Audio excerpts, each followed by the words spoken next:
Mickey 17 is a Bong Joon-ho film. This one was really anticipated because it was delayed from last year. Now it's finally come out. This is the infamous Robert Pattinson is Mickey Barnes. He's trying to escape Earth. The easiest way to get away is to become an expendable. They have a new 3D printing flesh technology where they can print you a new body and then put your memories in the new body, and then you basically are a workhorse, an expendable workhorse. So you're allowed to have one of these on a ship per planet colony, and a lot of people are ditching Earth for different planets. So there's space travel and printing technology. That's about the amount of tech they have, really. And Mickey basically is on his 17th go around. He's died many times. They test, atmosphere on him. He does dangerous jobs on the ship. People don't really respect him. He's got a lot of PTSD trauma.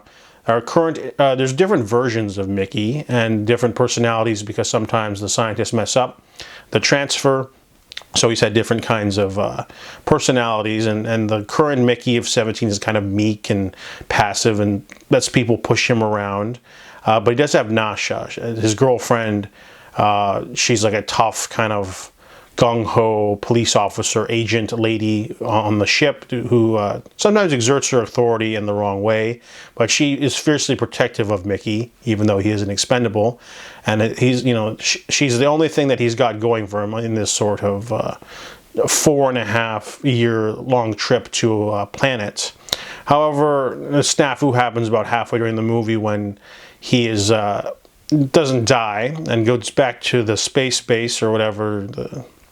And there are multiples, and they had a problem on Earth with multiples getting into shenanigans. So the rule for space, if you have multiples, all individuals must be killed, of course. So there's a different thing brewing though on the surface of the planet because of some mining or something. So this movie definitely has a lot of environmental themes.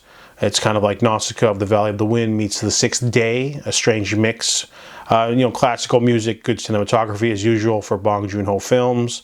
Acting's pretty solid all around. Some of the performances I didn't like. I didn't really quite dig Mark Ruffalo's veneer, sort of buffoon politician. I felt it was too similar to his Poor Things performance. He was just, I don't know, it just came off as like not natural, because we know Mark Ruffalo is like a soft-spoken, kind man, so it just seems like he's trying too hard. But I do like Toni Collette as his sort of wife in his ear. She's like literally by his side, like a little parasite. And then there's another guy with a chin piercing who's from The Religion or something. He's always there.